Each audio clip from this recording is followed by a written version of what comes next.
Growing up Mormon, I was not allowed to wear a cross, and I actually grew up hearing a story about how a kid in Utah actually ripped a cross off of another kid because they thought it was evil. While I wasn't taught to do that sort of a thing, I was definitely taught that worshiping the cross was a type of idol worship. Idol worship is obviously evil, so anytime I was around people wearing crosses as a kid, I would get a little jumpy. In addition to believing that crosses were idol worship, I was also taught that the cross was a representation of Jesus' death. Wearing a cross was celebrating his death, and as a Mormon, I was taught that we should be focused on celebrating his resurrection. If you go into a Mormon home, you'll almost never see a photo like this on the walls. Instead, you'll see a representation of Jesus like this, who I call Utah social media Jesus. Mormons believe in celebrating Jesus' resurrection, and depicting him on the cross is actually celebrating the fact that he was killed. Recently, though, the church is trying to rebrand itself to be more in line with mainstream Christianity. As a result, crosses are becoming more normalized in an effort to find broader acceptance,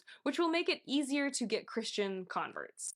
Okay, let's address some of this. First of all, crosses are not evil, and we don't think they're evil. I mean, there may be a few fringe members out there that think they're evil, but nobody thinks they're evil.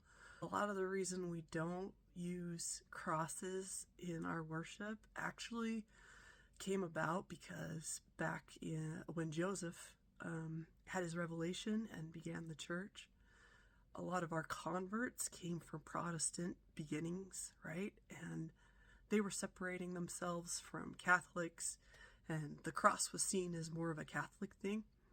So they didn't want it on their buildings, they didn't want to wear it, they didn't want anything to do with the cross. So a lot of that stems from our Protestant convert origins. Gordon B. Hinckley, who was also a prophet, said, we focus on his life and not his death. We focus on what he was able to do, his redemption. And that's kind of what I grew up with. That's the message I grew up with, which I know everybody has a different experience.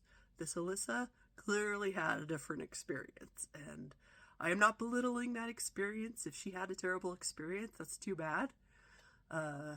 Based on some of the videos I've seen, I think she didn't have a great one, and that's okay. I had Catholic friends growing up. I married a Catholic, and I actually got what I was showing earlier. Let me pick this up correctly. A rosary. I don't know if you can see this, if it'll focus, but it looks good. And then that's St. Michael right there. Now, most Mormons won't have a rosary, but I got a rosary because it reminds me of my mother-in-law who passed away, and I get, we have a lot of Catholics on my husband's side, so I feel a strong connection to our Catholic roots from him. She was trying to say that most members have social media Jesus in their home, whatever that means, but when I was growing up, we had this picture, I guess an evangelist. Did I even say that right? I have a cold, I'm sorry. An evangelist painted that. I always thought of it as Catholic Jesus, but I guess it's evangelical Jesus. Okay, this is the painting of Jesus I have in my home. I like it because of the stars. I like him pondering. It's called Worlds Without End. I love it. It's okay. If you like crosses, you can wear crosses. And if you don't like crosses, you don't have to wear crosses. It's okay. You can do that. You can do you.